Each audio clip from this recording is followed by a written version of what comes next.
so trying to... Gotcha. Is there anything I can do to make it more comfortable, or do I need to help you get your leg up there? I don't know if I can get my hands into a comfy spot. That's the problem. There we go. We're just heading to the anacortes, please. We're up there. It's not very far. You okay? Yeah. All right. I mean, I'm still curious about what all this is about and what's going on. So we got to talk to Detective Corporal Michael there. Hey, so you're Courtney? Yeah. Okay. Of raping when they were kids. Okay. And there's been a no contact order in place. For how long? Since June of last year. When did she accuse him of this?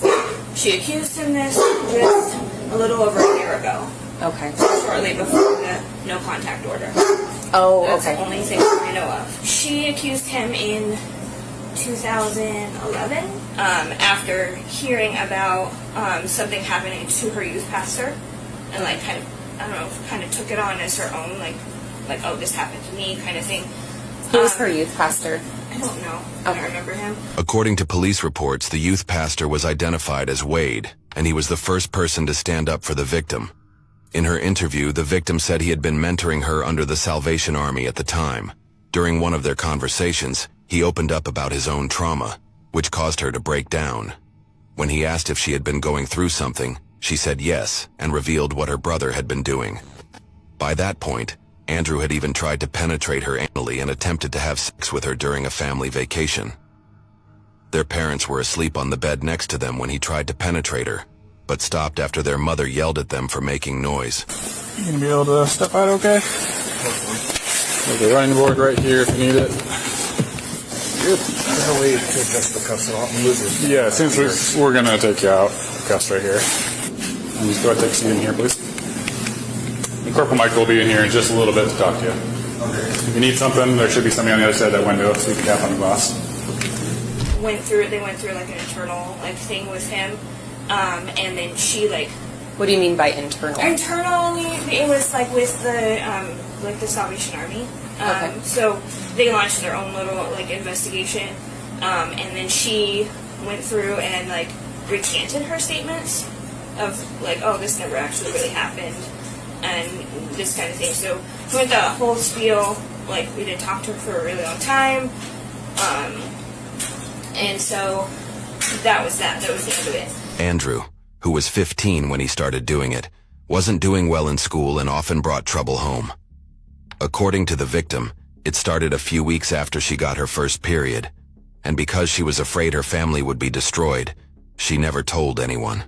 The incident only came to light after Andrew got married, when Wade and the victim told the family they had something to share.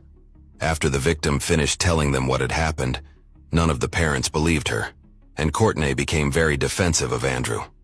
The matter was later taken up by investigators from the Salvation Army, during which the victim's parents forced her to send emails stating that everything she had said was false. After that, the investigation was dropped. And then a little over a year ago, she started it back up again. She got into a new relationship, and one of her old friends was like, hey, just so you know, she said this happened to her. And then her fiance, boyfriend, or whatever, decided that they wanted to make it into a thing again. And I'm like, okay, this never even happened. Falsely accusing him this whole time. And so in April, he tried to call her to kind of just talk to her about there's other things going on with the family too. He goes, he contacted her because she wasn't talking to his mom anymore, and he didn't know anything. They had a really good relationship, but we had to build that trust back up and kind of thing. It's she'd come up to visit and stuff like that, no issues, nothing, until a little over a year ago. It's resurfaced everything. And so then he tried to call her about what was going on, why she wasn't talking to mom anymore. Hey, I'm here for you, what's going on, And then at that time in April, this is what basically she used this phone call against him. It's oh, I told him never to contact me again. Did not happen prior to that. So then there was no contact order put in place. He actually flew from Spokane to Colorado to be at the hearing because he was